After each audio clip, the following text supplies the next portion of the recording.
Occasion ఏదైనా location ఎక్కడైనా తెలుగువారి వేడుక అంటే ఆలివ్ మిఠాయి ఉండాల్సిందే. బయటికి వెళ్ళిన తర్వాత ఇంటికి క్షేమంగా వస్తామా లేదా అన్న భయాందోళన పరిస్థితులు కనిపిస్తూ ఉన్నాయి. రీసెంట్గా చేవెళ్లలో జరిగిన బస్సు ప్రమాదం ప్రతి ఒక్క కుటుంబాన్ని కలిచివేస్తోంది. భూమాత ఒడి చేరి నా భారం దించావా, చూస్తూనే చేసారి ఎదకోతే పెంచావా. ఆ తల్లిదండ్రుల ఆవేదన ఎవరు తీర్చలేరు. చాలా కన్నీటి పర్యంతం అవుతున్నారు. ఆ ముగ్గురు అక్క చెల్లెళ్ళ మరణం తర్వాత ఆ కుటుంబం మీ డాడీ రెక్కలు విరిచావా,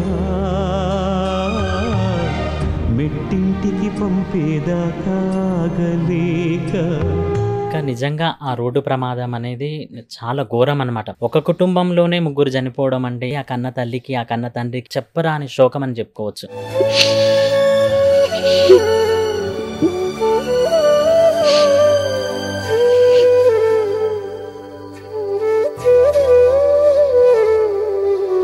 కానీ ముగ్గురు ప్రాణాలు చనిపోయిన కాడ ముగ్గురిని ఒకే కాడ పడుకోబెట్టేస్తే అసలు చూడగానే నా మనసుని వల్ల వల్ల వల్ల వల్ల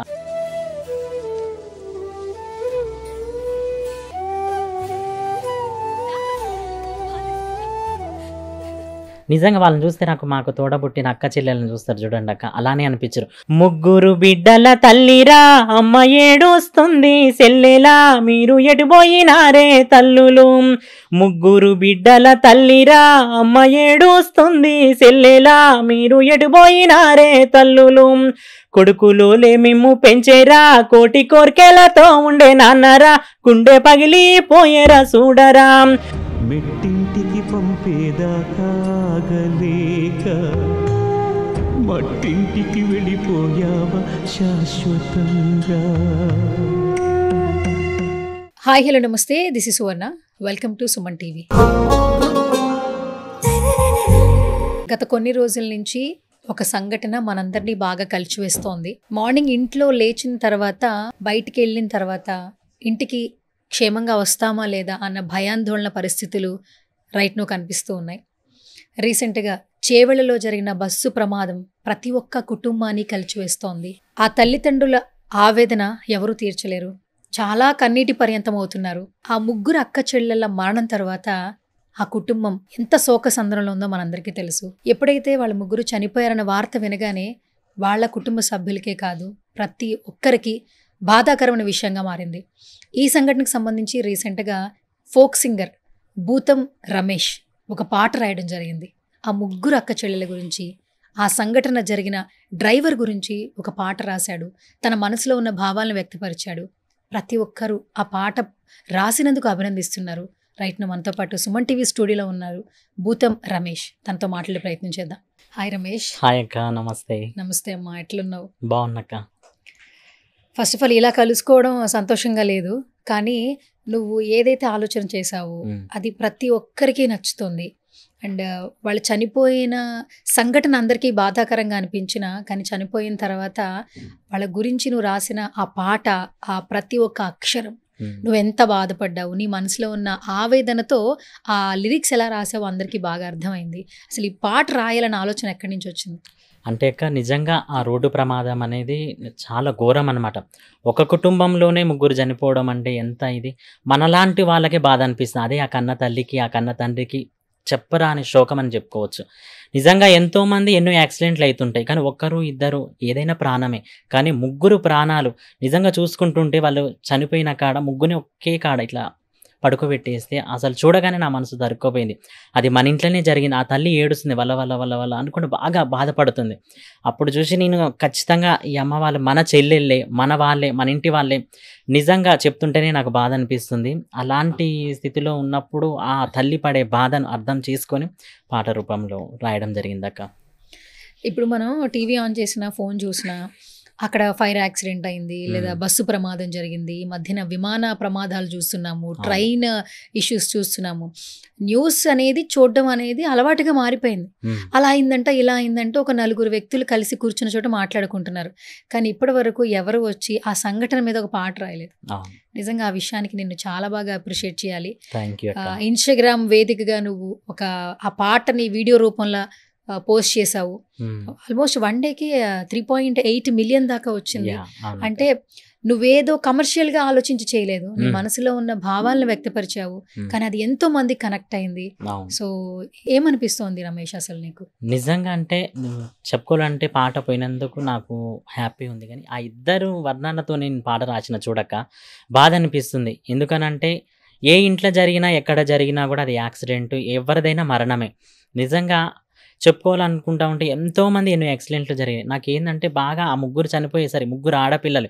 ఈరోజు ఉన్న జీవితంలో ఆడపిల్లలు వద్దు, మగపిల్లలే ముద్దు అన్నట్టుగా మగపిల్లలకి మనం చూస్తున్నారు కదా సమాజం ఎట్లా ఉన్నది. హాస్పిటల్కి 3 months బేబీ అవ్వగానే ఆడపిల్ల అనగానే హాస్పిటల్కి వెళ్ళి అబార్షన్లు చేయించుకోవడం, అట్లాంటి స్థితిలో వాళ్ళు నలుగురు ఆడపిల్లలైన ధైర్యంగా అంత పెద్ద చదువులు చదివించుకుంటున్న సమయంలో పెళ్ళికెళ్ళి వస్తున్నప్పుడు అలా జరగడం అనేది నిజంగా చాలా బాధాకరం. అప్పుడు చూసి నేను ఈ పాట అనుకున్న, ఖచ్చితంగా ఆ ముగ్గురు పిల్లలు కదా, ఆ ముగ్గురు పిల్లల గురించి మనం ఖచ్చితంగా రాయాలి అన్నట్టుగా నేను చేసినాక. అసలు టీవీలో కానీ యూట్యూబ్ వీడియోస్లో కానీ ఆ కన్న తల్లి మాట్లాడుతున్న మాటలు వింటుంటే ఒక కుటుంబం నుంచి ముగ్గురు వ్యక్తులు చనిపోవడం, ఉమ్. అది కూడా చూడడానికి ఎంత బాగున్నారో కదా ముగ్గురు కూడా అవును, అక్క చెల్లెలు. చాలా. నిజంగా వాళ్ళని చూస్తే మాకు తోడబుట్టిన అక్క చెల్లెలను చూస్తారు చూడండి అక్క, అలానే అనిపించరు. ముగ్గురిని పడుకోబెట్టేసరికి నాకు నిజంగా మా ఇంట్లో జరిగిందా ఈ సిచ్యువేషన్ అన్నంత బాధ అనిపించింది. అందువల్ల నేను ఈ పాట రాయడం జరిగింది. మన సుమన్ టీవీ ప్రేక్షకుల కోసం కూడా ఈ పాట పాడతా. ముగ్గురు బిడ్డల తల్లిరా అమ్మ ఏడుస్తుంది సెల్లెలా, మీరు ఎటుపోయినారే తల్లులు. ముగ్గురు బిడ్డల తల్లిరా అమ్మ ఏడుస్తుంది సెల్లెలా, మీరు ఎటుపోయినారే తల్లులు. కొడుకులోలే మిమ్ము పెంచేరా, కోటి కోర్కెలతో ఉండే నాన్నరా, గుండె పగిలిపోయేరా చూడరా. కొడుకులోలే మిమ్ము పెంచేరా, కోటి ఆశలతోనే ఉండేరా, గుండె పగిలిపోయే చూడరా. ప్రేమతో పెంచిన బిడ్డల్లో కంకర్రాళ్ళల్లో కష్టమాయేనా, మీ దానం అలా ముగిసేనా. ఇది ఎవరు చేసిన పాపమమ్మో, ఇక ఏ దేవుడు చేసే కర్మో, నా కడుపు కోత ఎవ్వరమ్మో, ఇక కాపాడేదెవరమ్మో. కడుపు కోత ఎవ్వరమ్మో, ఇక కాపాడేదెవరమ్మో. ముగ్గురక్క సెల్లెల్లో బిడ్డో, ముగ్గులేస్తుంటే మురిసిన్న నా బిడ్డో, బతుకమ్మాడుతుంటాడి నానమ్మ. ముగ్గురక్క సెల్లెల్లో బిడ్డో, ముగ్గులేస్తుంటే మురిసిన నా బిడ్డ, బతుకమ్మాడుతుంటాడి నానమ్మ. కన్న పేగు బంధమోయమ్మో, కడుపు తీపే నాకెరక నాయమ్మ, కడుపు తీపే నాకెరక నాయమ్మ. ముగ్గురు తల్లులు అరరర ముగ్గురు తల్లుల బిడ్డరా, అమ్మ ఏడొస్తుంది అమ్మరా, అమ్మ ఏడొస్తుంది అమ్మరా. ఎవరు చేసిన పాపమో, ఏ దేవుడు చేసిన న్యాయమో, ఏ దేవుడు చేసిన కర్మమో, ఏ దేవుడు చేసిన న్యాయమో, ఏ దేవుడు చేసిన కర్మమో. ఈ గోసెవ్వరికి రావద్దో, నా ఆడపిల్లలెటువాయే, నా తల పండు వగిలిపాయే, నా కన్న కడుపు మురిగేనమ్మా. ఓ తల్లి రావే సెల్లెల్లో, మీరు యాడా ఉన్నారు ఓయమ్మ, మీరు ఎక్కడున్నారే నాయమ్మ. కంకరాళ్ళల్లా ఓ బిడ్డో, కష్టమాలే పెరిగేనే నా బిడ్డ, కష్టమూలే పెరిగేనే నా బిడ్డ. నిజంగా పాట పాడుతుంటుంటేనే కళ్ళెమ్మటి నీళ్ళు నీళ్ళు వస్తున్నాయి. వస్తున్నాయి, నువ్వు పాడుతుంటే కూడా నీళ్ళు వస్తున్నాయి. ఎందుకనంటే ఆ సిచ్యువేషన్లో ఎవరున్నా కూడా బాధపడతారు అక్క. బాధపడడం కాదు, నిజంగా బాధ అనిపిస్తుంది. ఇక్కడ చూసినా కూడా యాక్సిడెంట్లు, రీసెంట్లీ మనం అక్కడ కర్నూలు జిల్లాలో బస్సు కూడా దహనం అయిపోవడం చాలా బాధ అనిపిస్తుంది. ఇప్పుడు ఎలా అయిపోతుందంటే అసలు మనం బయటికి వెళ్ళేటప్పుడు వెళ్ళిపోతాం నార్మల్గా, కానీ ఇంటికి తిరిగి వచ్చేటప్పుడు ఎట్లా వస్తామా అన్న భయాందోళన సిచ్యువేషన్స్ చూస్తున్నాం. అవును, ఒకప్పుడు చాలా రేర్గా తప్పు చేస్తే యాక్సిడెంట్లు జరిగేది, అవును, ఎవరైనా కాన్షియస్లో లేకుండా చేసే తప్పుల వల్ల మిస్టేక్స్ జరుగుతాయని వింటూ ఉండేవాళ్ళం. అవును, ఇప్పుడు అన్ఎక్స్పెక్టెడ్ మనం రైట్గా వెళ్ళినా కూడా ఆపోజిట్ నుంచి వచ్చేవాళ్ళు కరెక్ట్గా లేకపోయినా కూడా చాలా మంది చనిపోతున్నారు. చాలా మంది చనిపోతున్నారు. అసలు ఈ ఇయర్లో మనం ఎక్కువగా యాక్సిడెంట్స్ చూసాం, ట్రైన్ యాక్సిడెంట్స్ చూసాము, విమానాలు కూడా అవును, మనం అలాంటి ఇష్యూస్ ఎక్కువగా చూస్తాం. బయటికి వెళ్ళాలంటేనే భయాందోళన సిచ్యువేషన్స్ కనిపిస్తుంది.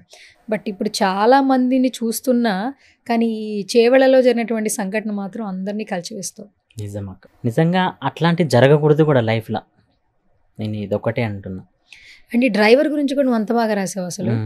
అంటే కొంతమంది ఏంటంటే ప్రమాదం జరిగినప్పుడు డ్రైవర్దే తప్పు ఉంటుంది, అతనే సరిగా చూసుకున్నాడు, సరిగా డ్రైవ్ చేయాలి కదా అని ఏదైనా ఒక ఇన్సిడెంట్ జరిగినప్పుడు అనేస్తారు. అవును, కానీ నువ్వు చనిపోయిన ముగ్గురు గురించి రాసావు, అలాగే డ్రైవర్ ఏ విధంగా ఉండాలి, అవును. అని కూడా రాసావు. కొన్ని చోట్ల డ్రైవర్ది తప్పు ఉంటుంది, తప్పు ఉండదు అక్క.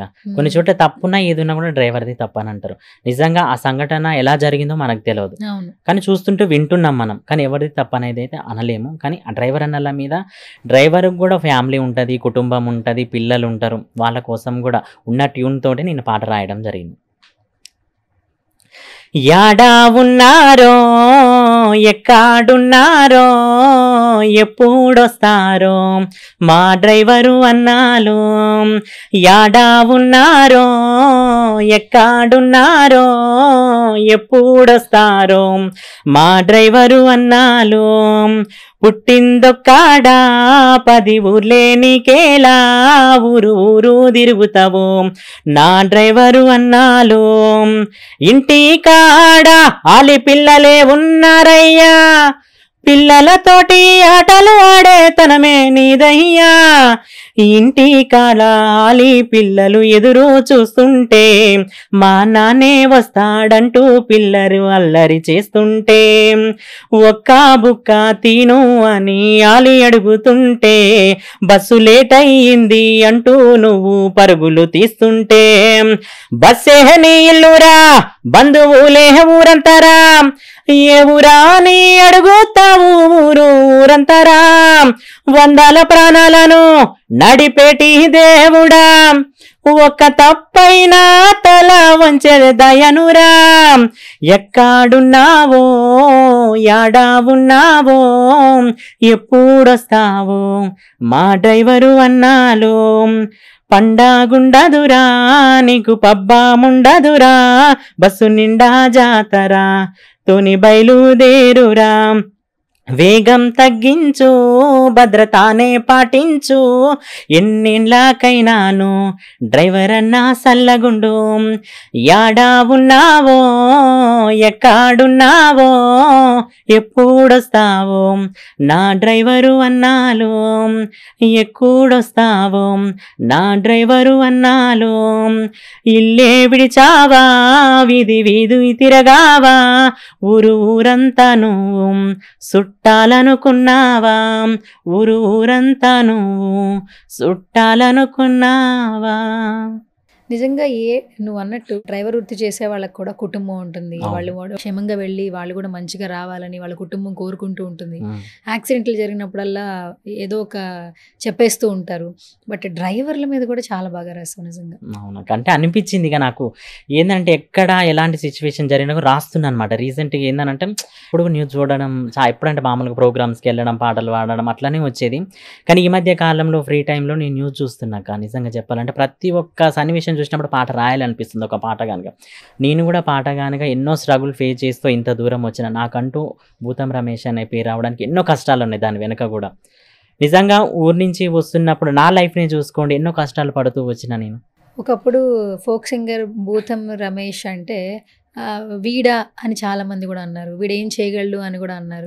సో నువ్వు కూడా చాలా సందర్భాల్లో నాకు చెప్పడం జరిగింది. కానీ ఈ రోజున ఏ ఇన్సిడెంట్ వచ్చినా కూడా నీలో ఉన్న టాలెంట్ ని చూపిస్తూ ప్రతి ఒక్కరి అభిమానాన్ని సొంతం చేసుకున్నావు. నిజంగా హ్యాట్స్ ఆఫ్. థ్యాంక్ యూ అక్క. నిజంగా ప్రజల ఆదరణ నాకు ఎప్పుడూ ఉంటుంది. ఎక్కడికి వెళ్ళినా కూడా నేను ఎంతోమంది కళాకారులను ఇంటర్వ్యూ చేసినాక ఒక విషయం చెప్పాలనుకుంటున్నాం.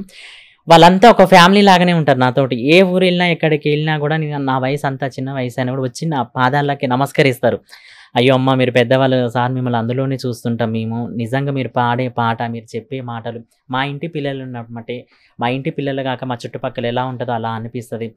వాడ తిరుగుతున్నావు, పల్లె పల్లె తిరుగుతున్నావు, పల్లెలో ఉన్న మట్టి మాణిక్యాలను వెలికి తీస్తున్నావు అని చాలామంది నాకు అమెరికా నుంచి కాల్స్ రావడం జరిగింది. ఎన్ఆర్ఐస్ పెద్ద పెద్ద పొలిటికల్ లీడర్స్ చాలామంది కూడా నా వీడియో చూస్తారని చెప్పడం జరిగింది అక్క.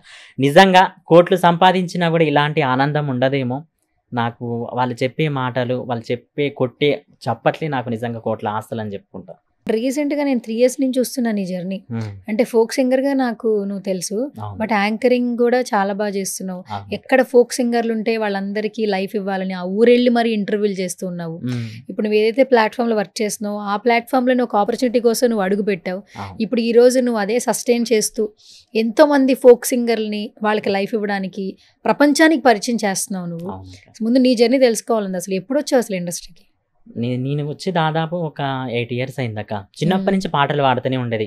అమ్మ ఊర్లలో పని చేసుకుంటున్నప్పుడు పాటలు పాడుతుండు. అమ్మ ఏం పాటలు అంటే జానపదాలు ఇవి. జానపదాలు ఎలా వస్తాయంటే నాట్లు వేసుకున్న పాటే, బట్టలు ఉతుక్కుంటా పాటే, ఆవుల దగ్గరికి వెళ్ళిన పాటే. అమ్మ మామూలుగా ఆవుల దగ్గరికి వెళ్తున్నప్పుడు ఒక పాట పాడేది. ఆ పాట ఒకసారి మీకు వినిపిస్తా. ఆవులు ఆవులో అయి మంచి ఆవులు, ఆవులు ఆవులో అయి మంచి ఆవులు, ఆవుల్లాగా సెటి ఆది నారాయణుడే రారే రారే అమ్మో రఘురాముల నాలుగయ్యాం, రారే రారే అమ్మో శ్రీరాముని నాలుగయ్యాం. గోవులు గోవులో అయి మంచి గోవులు, గోవులు గోవులో అయి మంచి గోవులు, గోవుల్లాగా సెటి గోపాల కృష్ణయ్య రారే రారే అమ్మో నా కొడుకును ఉయ్యాలయ్యాం, రారే రారే అమ్మో నా కూనను ఉయ్యాలయ్యాం. మేకాలు మేకాలో అయి మంచి మేకాలు, మేకాలు మేకాలో అయి మంచి మేకాలు, మేకల్లాగా సెటి మేలిని బంగారు కడ్డి రారే రారే అమ్మో రఘురాముల నాలుగయ్యాం, రారే రారే అమ్మో శ్రీరాముల నాలుగయ్యాం. చాలా మంది ఫోక్ సింగర్స్ ఇదే మాట చెప్తుంటారు, మీకు పాటలు ఎట్లా వచ్చినాయి. కొంతమంది చదువు రాని వాళ్ళు కూడా ఉంటారు. చదువు అంటే లెటర్స్ రాయడం రాదు, చదువుకోలేదు, అంటే మట్టిలో మాణిక్యాలు అంటుంటారు కదా. వాళ్ళు ఏంటంటే చిన్నప్పుడు పొలం పనులకి వెళ్ళేటప్పుడు ఆ పాట అట్లా వచ్చేసిందమ్మా అంటారు. వంట చేసేటప్పుడు ఆ లైన్స్ అట్లా ఎట్లా రాశారమ్మా అంటే మాకు అట్లా వచ్చేస్తుంది, ఏదో ఒక ఇన్సిడెంట్ జరుగుతుంది, ఆ ఇన్సిడెంట్ బట్టి మేము పాటలు పాడుతూ ఉంటాము, ఇలా రాసుకోవాలి, ఇలా మాకు అట్లా ఉండదమ్మా. కానీ ఆ పాటలే చాలా బాగా వైరల్ అయ్యారు. నిజమక్క. మీరు ఒక మాట నన్ను అడిగారంటే మీరు ఫోక్ సింగర్ నుంచి జర్నీ ఎలా, మీ జర్నీ నాకు చెప్పండి అని. నిజంగా నా జర్నీ కూడా మీకు ఒకసారి చెప్తాక. ఎంతోమంది కామెంట్స్ చేస్తూ ఉంటారు. మీరు మంచి క్వశ్చన్ అడిగారు నన్ను. నేను ఎట్లా అంటే మారుమూల పల్లె గ్రామం నుంచి వచ్చిన ఒక మిడిల్ క్లాస్ అబ్బాయిని అనమాట. చిన్నప్పటి నుంచే పాటలు అంటే ప్రాణం.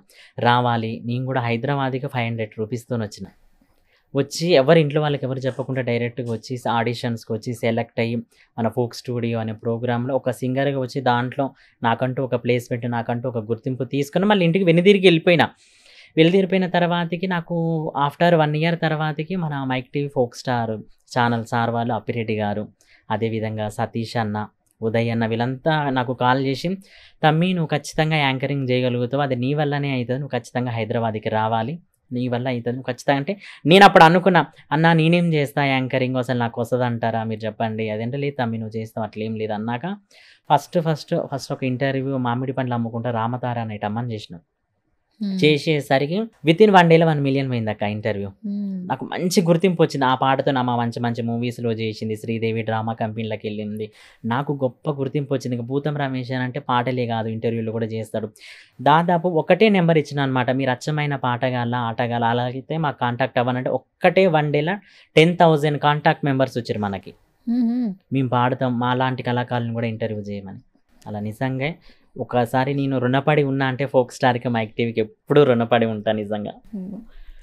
అంటే పాటలు పాడడము రాయడం అనేది నిజంగా ఒక పెద్ద కళ ఉండాలి, అంటే ఆ మనసు ఉండాలంటారు ఆ పని చేయడానికి. బట్ నువ్వు యాంకరింగ్ కూడా సక్సెస్ఫుల్గా ముందుకెళ్తూ ఉన్నావు. ఈ మధ్య కాలంలో ఫోక్ సింగర్స్ ఎంతో మంది అభిమానాన్ని సంపాదించుకుంటున్నారు. ఇప్పుడు రాను రాను బొంబాయికి రాను పాట రాసి ఈరోజు రియాలిటీ షోలో పర్ఫామ్ చేస్తున్నాడు. అలాగే మల్లమ్మ ఎర్ర ఎర్ర రుమాలు కట్టి అనే పాట 3 ఆడపిల్లలు ఉన్న భర్త లేకపోయినా ఆ పాటతో ఎక్కువగా పాపులర్ అయింది. నాగదుర్గ డాన్సర్ గా ఎంతో మందికి తెలుసు, కానీ ఫోక్ పాటలు డాన్స్ చేస్తూ తనకంటూ ఒక ఫ్యాన్ బేస్ చాలా బాగా క్రియేట్ చేసుకుంది. అండ్ కళ్యాణ్ కీస్ గారు మ్యూజిక్ డైరెక్టర్. అంటే ఫోక్ పాటల మీద ఎంత మంది ఆ పని మీద ఆధారపడి ఉన్నారనేది వీళ్ళందరిని ఒకసారి గుర్తు చేసుకుంటే తెలుస్తుంది.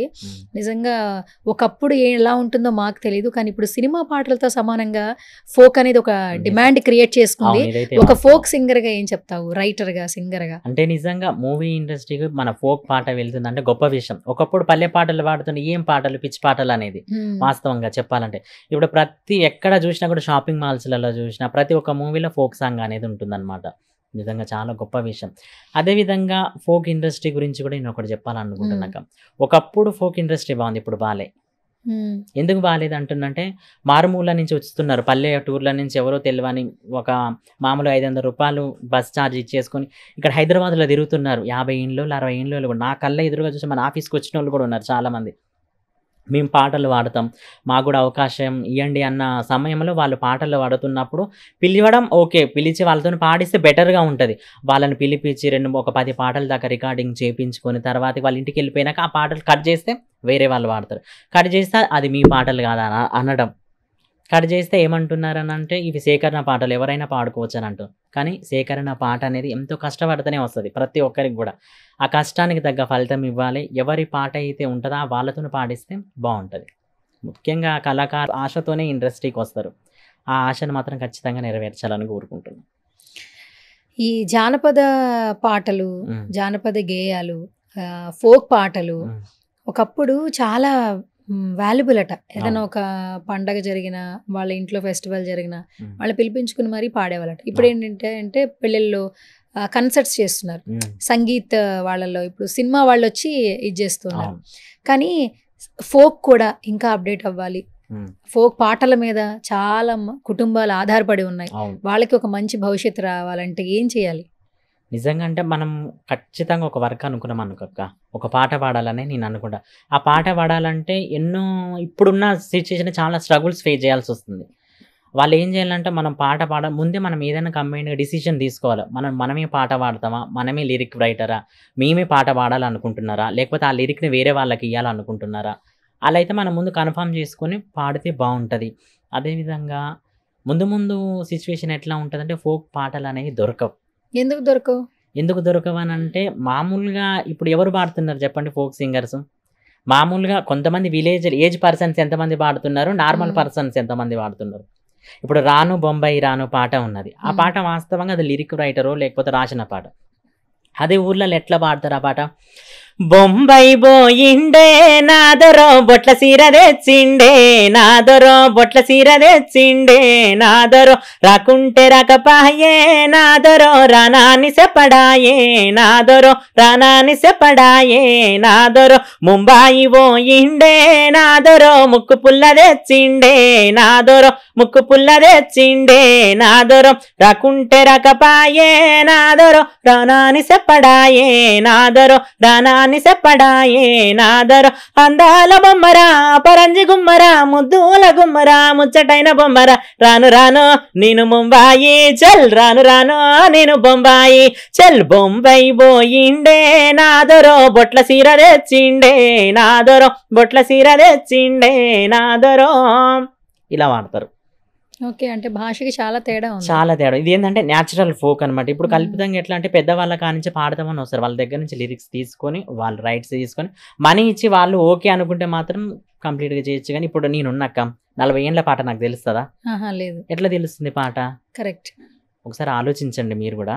పెద్దవాళ్ళ నుంచే వస్తాయి పాటలు. మామూలుగా సేకరణ పాటలు అంటేనే పెద్దవాళ్ళ నుంచి వస్తాయి.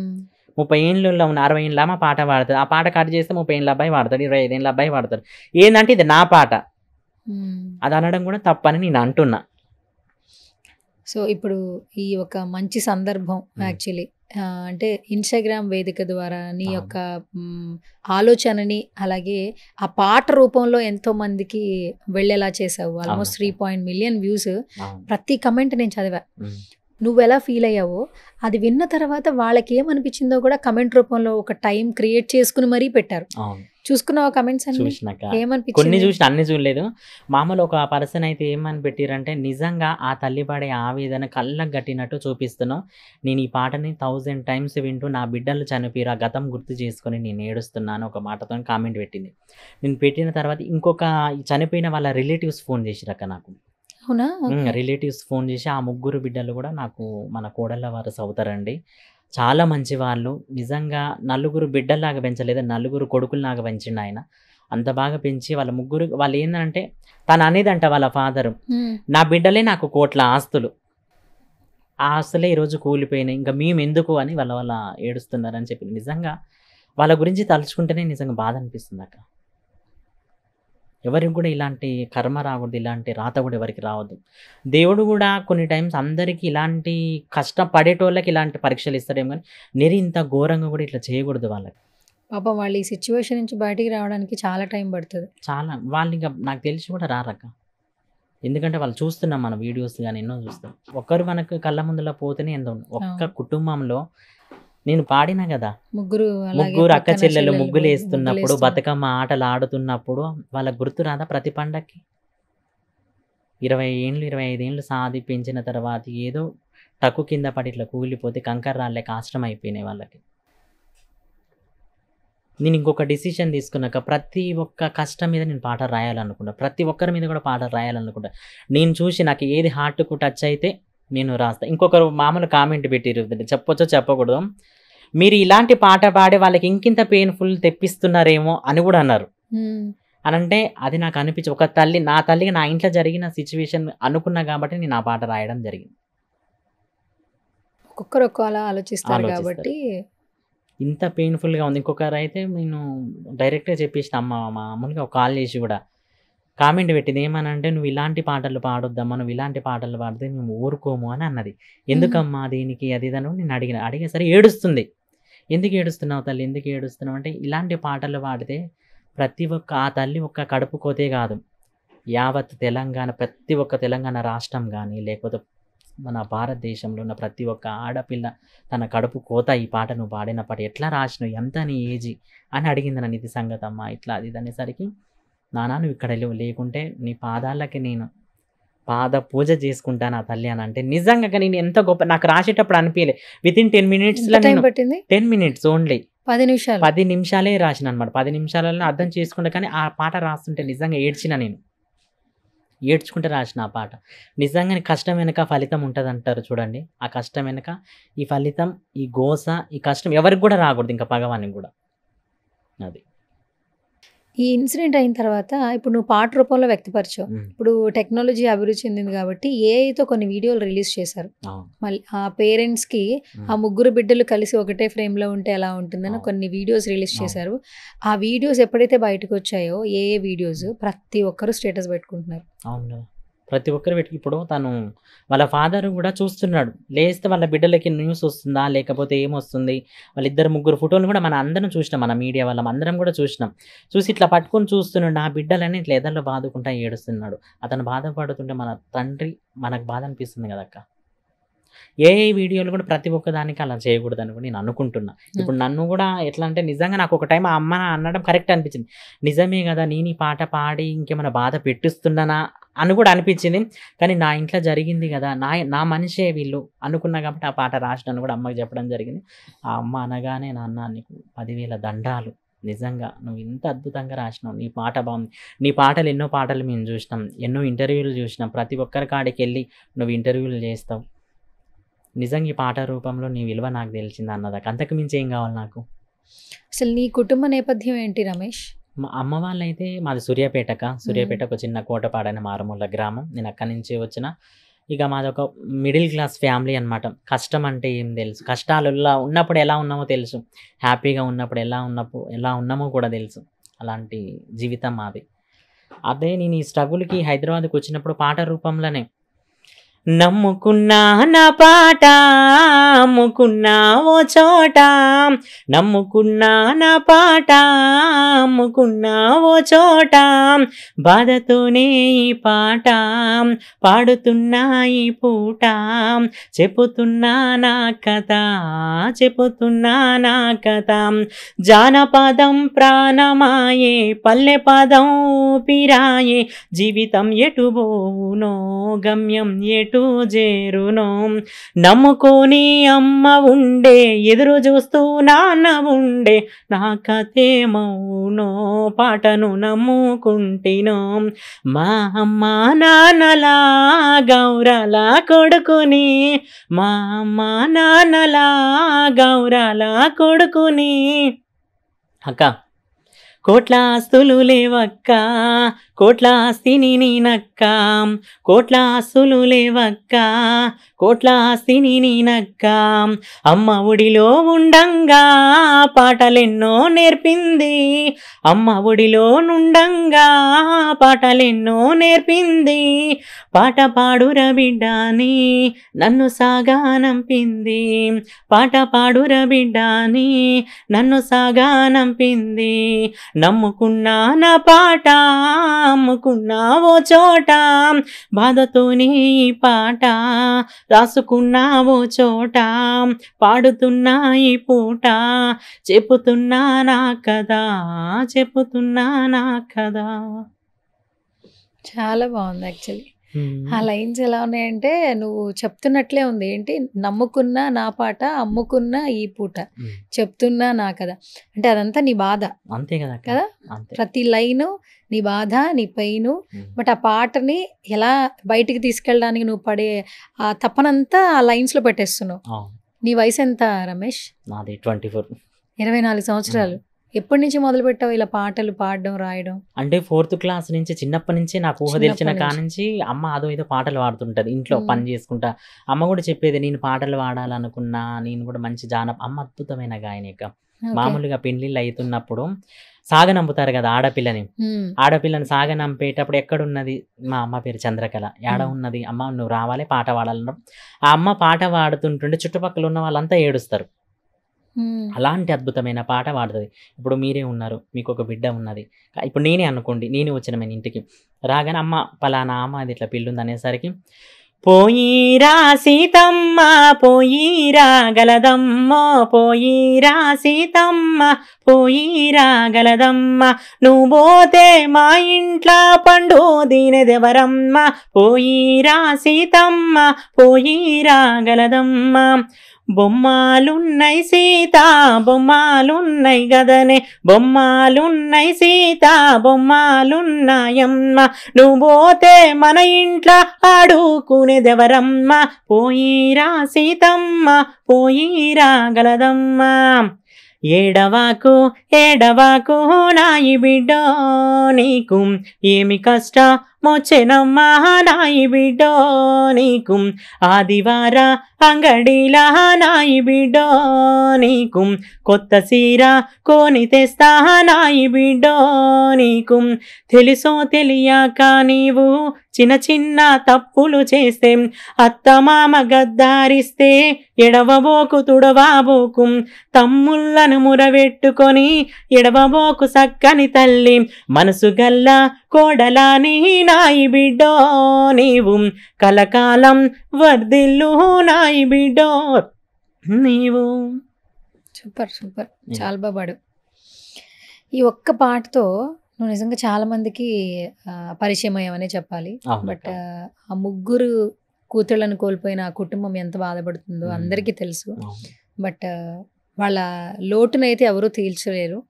బట్ ప్రతి ఒక్కరి కుటుంబంలో అందరూ జాగ్రత్తగా సేఫ్గా ఉండాలి, ఇంకా ఎక్కువ కాన్షియస్గా ఉండాలి ఇంటి నుంచి బయలుదేరిన తర్వాత నుంచి అని మనస్ఫూర్తిగా కోరుకుంటున్నాం.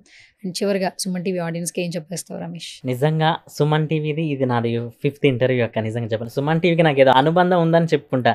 ఎందుకంటే ప్రతిసారి నేను ప్రతి ఫేమ్ అయినప్పుడల్లా నన్ను పిలిచి నాకు ఇలాంటి వేదికని సిద్ధం చేస్తున్నారు. నిజంగా సుమన్ టీవీకి, సుమన్ టీవీ ప్రేక్షకులకి నేను ఫస్ట్ మన ఫోక్ సింగర్గా ఫస్ట్ ఇంటర్వ్యూ ఇచ్చింది మన సుమన్ టీవీలోనే.